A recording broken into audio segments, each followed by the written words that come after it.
Well, let's get started. It's 1:30 here in San Francisco. Thank you, employer members, for joining us today. It gives me the opportunity to talk with you about our newest benchmarking data and program, and really helping you as employers maximize the value of the data that IBI has brought together in benchmarking. Just a quick overview of the program today. We'll spend probably 30 minutes or so, maybe 40 minutes, really trying to get into the nuts and bolts of the program for you. We are recording the webinar today, and we will open up the lines at the end of the discussion for questions and answers. So the overview. First of all, I want to let you know what's in the database this year, give you a sense of the breadth and the depth of the data we have available to help employers benchmark their lost time programs. Secondly, what are the new features this year? Every year we try to build in new features to maximize the value of the program. Third, a little bit about reporting structure and a review of some sample reports to give you a sense of actually what you see and what you get when you participate in the program. And then finally, how to use the reports. The reports are helpful to really guide employers as to not only what opportunities there are to improve their experience and what they derive from improvement, but also information on what's going on in the employer's industry, particularly by way of plan design and diagnosis. So that's what we'll look at today. Just an overview of the benchmarking database. And IBI has been very fortunate to build the country's largest database that focuses on absence programs of STD, LTD, family medical leave, and workers' comp. And so this year, we have over 62,000 employers in our benchmarking database based on about 3.5 million claims. So when we get data, we get claims level data from our vendor partners. And that allows us to build this very large database for employers to use in benchmarking. This allows us to report on more than 950 individual SIC codes. So a tremendous amount of information by industry available to our members. Looking at the programs themselves, short-term disability, long-term disability, FMLA, and workers' comp, you can see how many employers we have for each program. So almost 20,000 employers in STD and almost 1.5 million claims. LTD, FML, and workers' comp. So in each of these programs this year, we have more employers and more claims than we've ever had before. It really allows you to get the most of the benchmarking data we put together. We're able to build these very large databases because we get data from 13 major data suppliers. And this is really what's allowed us to bring this benchmarking to our employer members. The data consortium members, as you can see, Aetna, Anthem Life WellPoint, Aon Hewitt, Liberty Mutual, RSLI Matrix, Sedgwick CMS, The Hartford, Broadspire, Cigna, The Standard, Reed Group, MetLife, and Prudential. So these companies provide us data allowing us to create these benchmarking reports. The data they provide us is blinded. So we have no idea who certainly the employers are nor the claimants. It just allows us to build databases and roll data up from the claims level to the employer level to the industry level. So new features this year. New elements for querying our database. The addition of state-level information for STD, LTD, and FML, allowing us to get down into geographic regions in our reporting. We have completely overhauled the family and medical leave metrics in reporting. We have the availability of claims year analysis for workers' comp and claims level analysis on a request basis for our members. So let's give a quick overview of the report. There are two ways to look at data from the standpoint of benchmarking. One way is to look at it from the employer view, kind of the big picture view. And metrics typically associated with that view are metrics of incidence.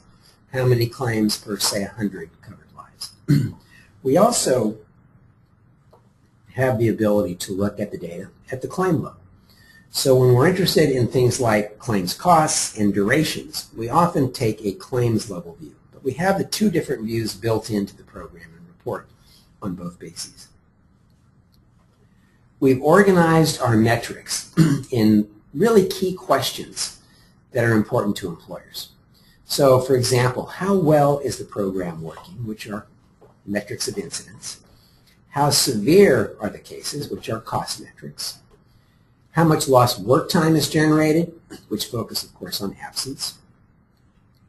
And how successful is return to work, related to the maximum benefit duration of the particular plan. We, in the reports, have results by plan type, in disability, particularly important to employers, as well as diagnosis. So it really gives the employer both comparisons of their results, but also information on two of the key dimensions that drive experience, plan type and diagnosis. We also in the reports have an appendix with terminology and how the metrics are calculated for those who want to get into that level of detail. So let's start looking at some of the report examples. And this is from our short-term disability report.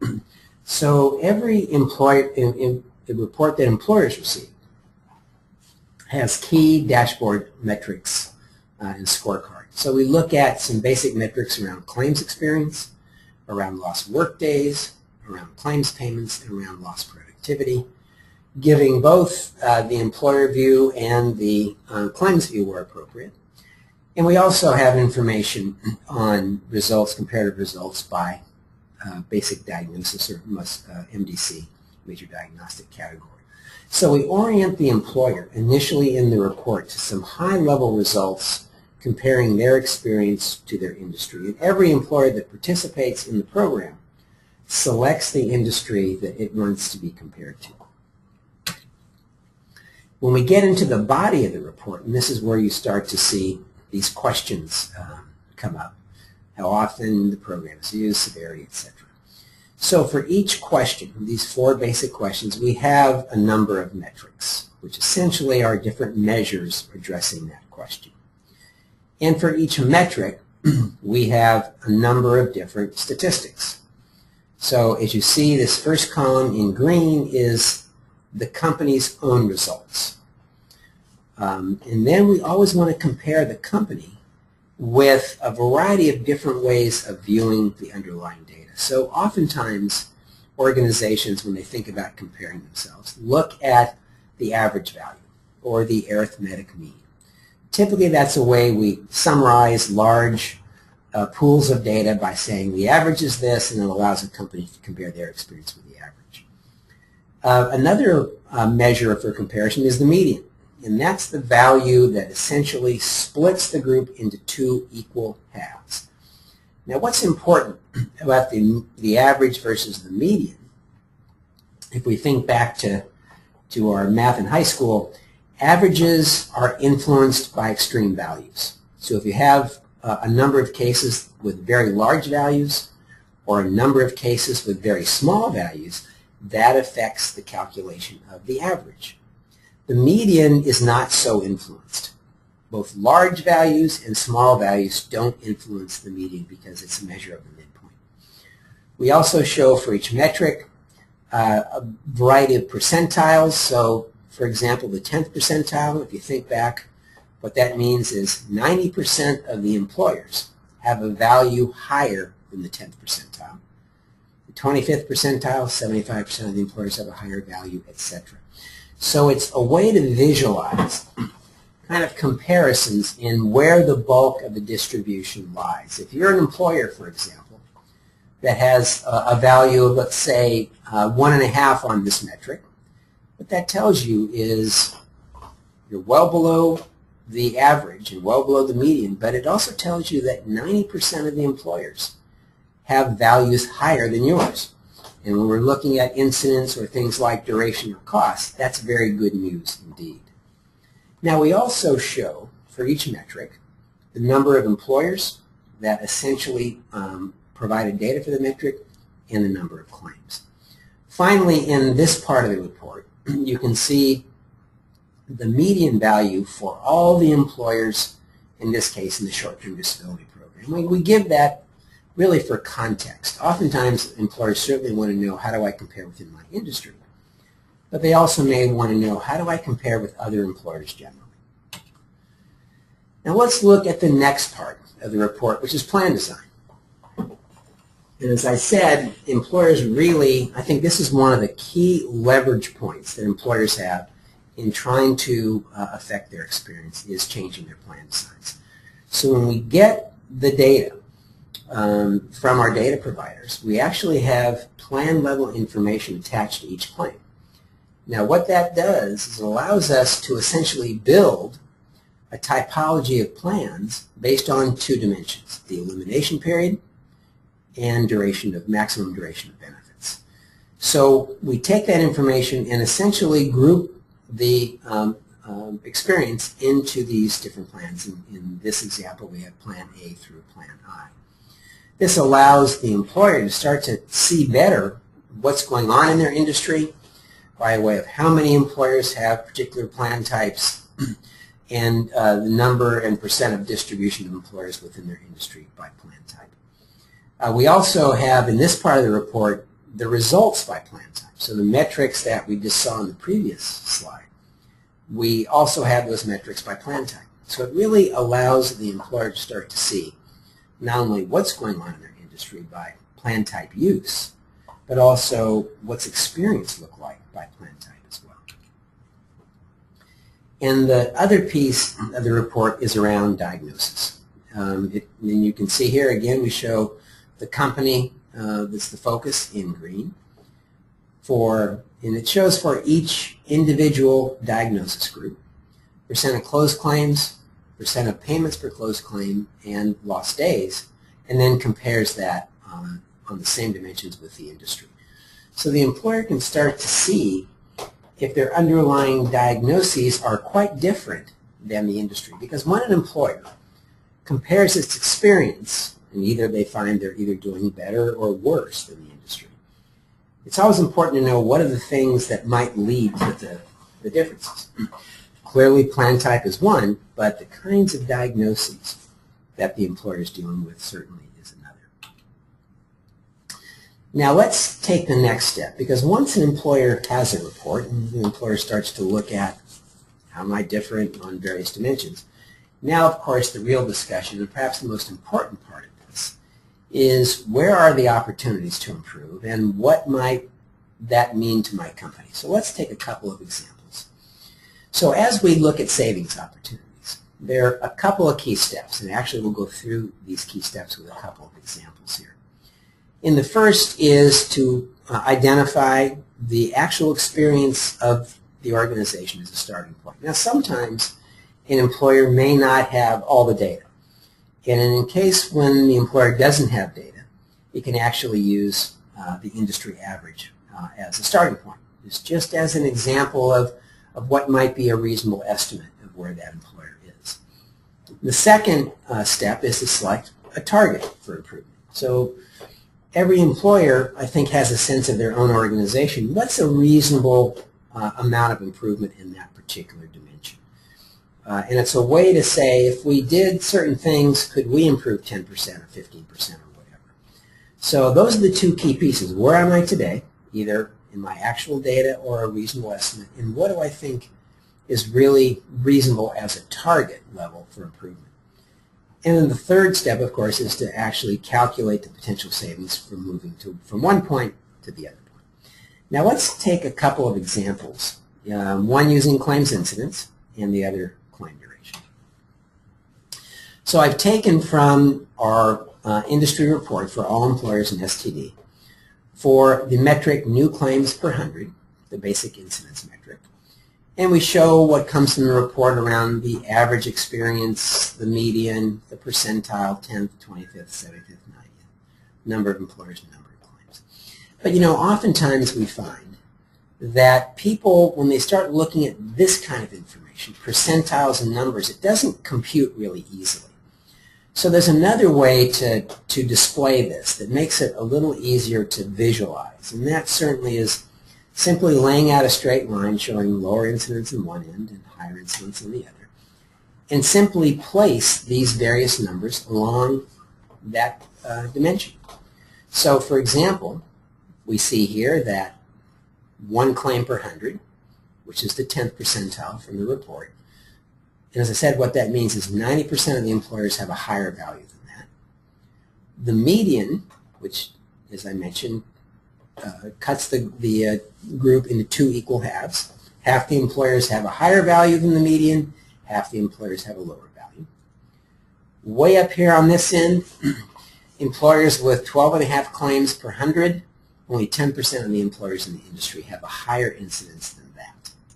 And then finally, we show where the mean fits in the distribution. So it's just kind of an easier way to visualize what statistical reporting would say versus what it actually might mean by the way of how things lay out from higher incidence to lower incidence. But now we want to calculate the opportunity. We want to see if we make improvement as an employer, in this case in claims incidence, what kinds of dollars could we potentially save? So let's just say that for this company, they found that they had 6.4 claims per 100 employees, which was the industry average. And for an employer that didn't happen to have that data, this is perhaps not a bad starting point. When we select a target value, here we've used simply the median value as a reasonable target. But every employer may have a much better sense of what they think would be reasonable within their organization by either changing plan design, improving disease management, chronic care management, underlying wellness, or the like. So let's just say we select 5 claims per 100 as our target. And then, of course, the next step is simply to make the calculation of what's the financial impact on our company of moving from 6.4 claims per 100 lives to 5 claims per 100 lives. And that calculation is really quite straightforward. So let's use an example, a 10,000 life manufacturer.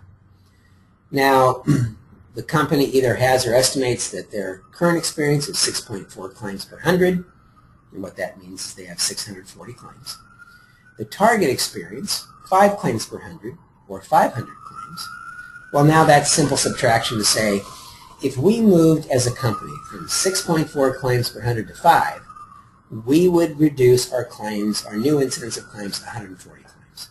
Now, what's the savings in that 140 claims? Well, the industry report shows the average claim costs for the industry if the employer does not have their own average claim costs. In this case, we saw that it was for about a $4,500 cost per claim. And then the math is very straightforward. The savings would be the average claim costs times the number of claims reduced, in this case about $630,000. So a very straightforward way to start to translate these incidence differences into actual dollars for the employer.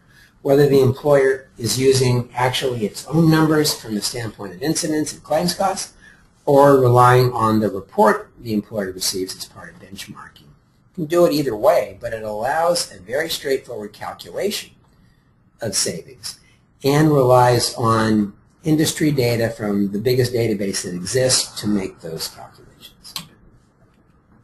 Now let's look at duration in the very same way. Again, we take from the report, the employer report, lost workdays per closed claim, here on the left-hand side.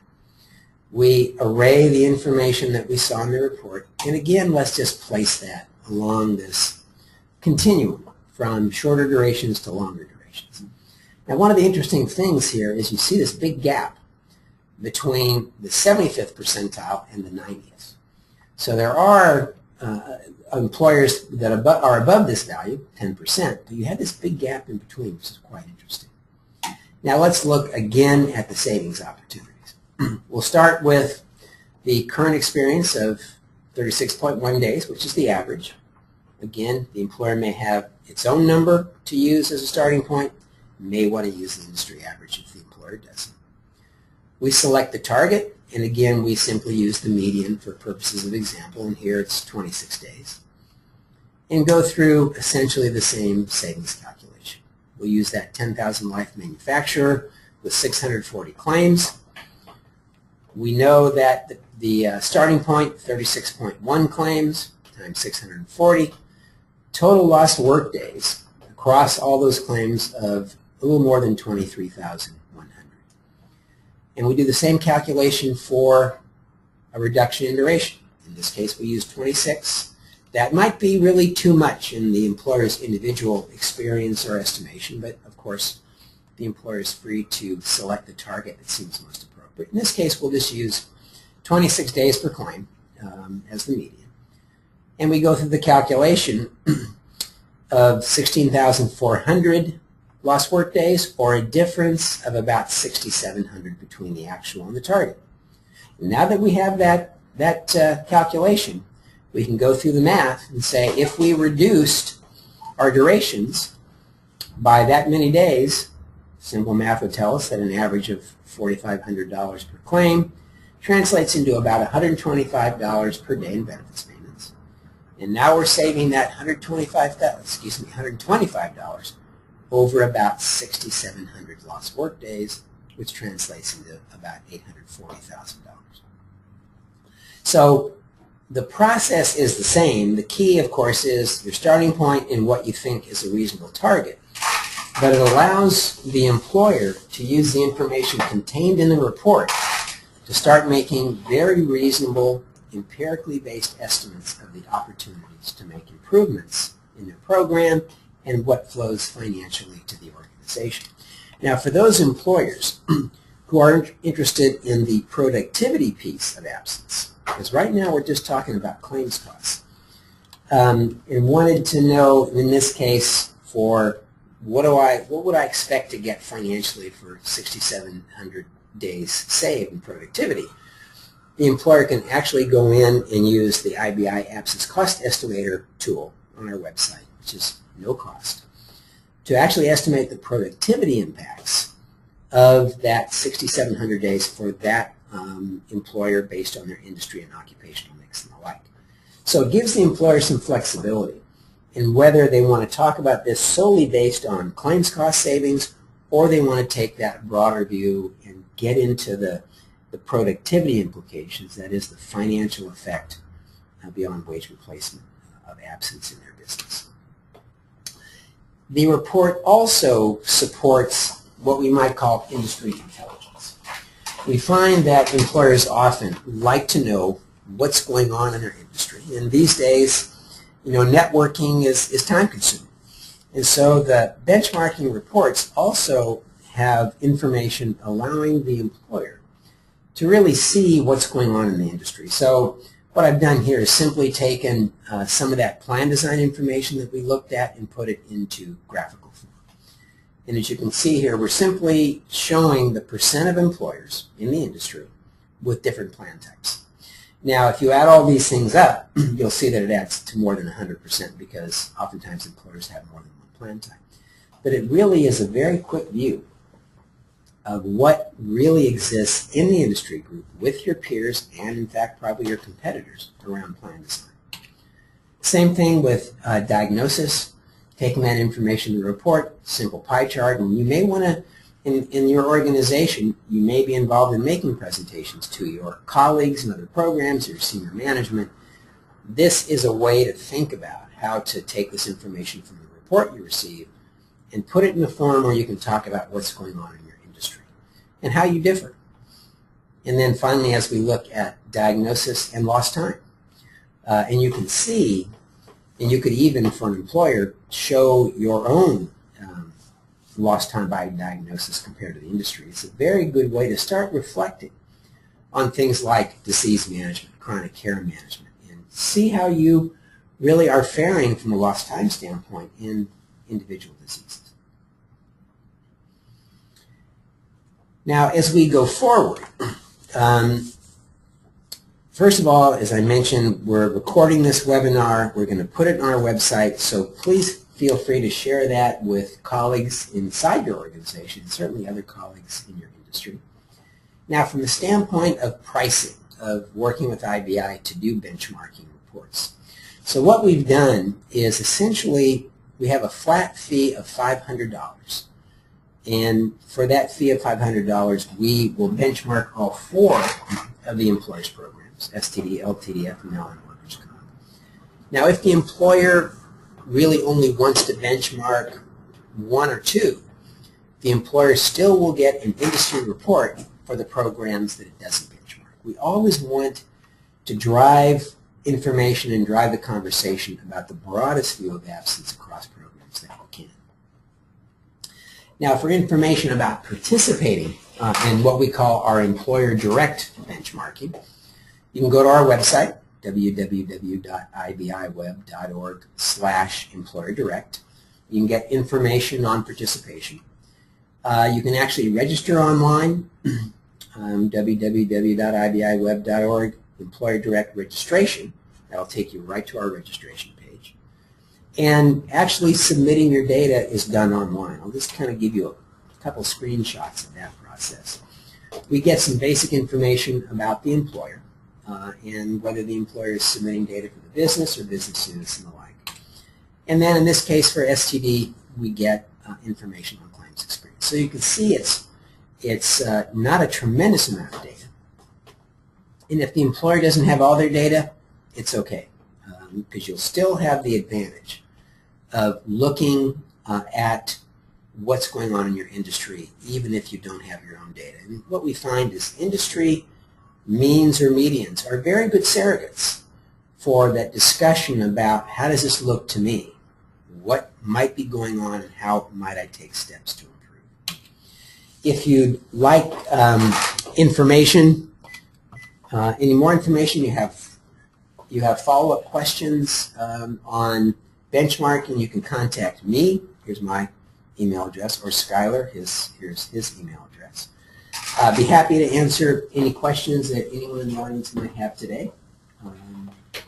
And certainly feel free to follow up with us directly. We will be following up with our employer members. As I said, the benchmarking database is really pretty newly constructed. And we are ready to work directly with our employer members. So with that, any questions I can answer for the group?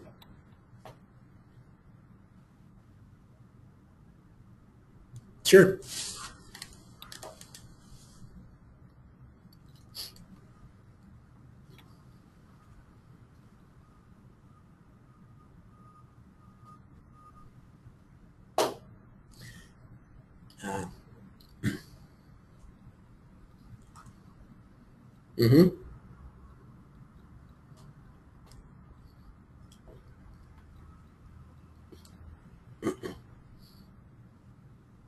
Yeah, gotcha. That's a good question.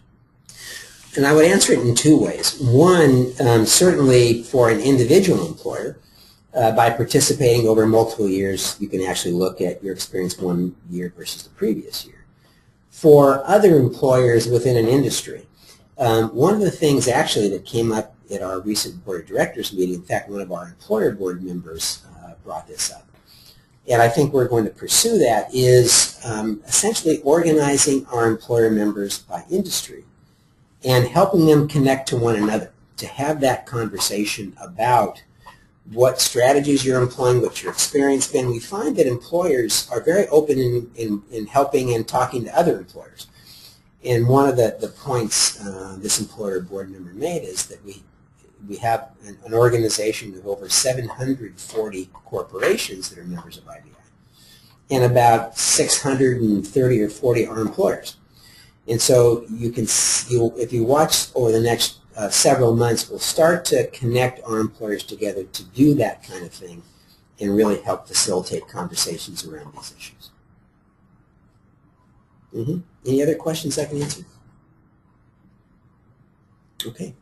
Well, thank you all very much for participating today. As I say, if you have any questions that come up, let us know, and we'll be following up with all our employer members about their interest in participating with us in benchmarking. Thank you so much, and have a great day.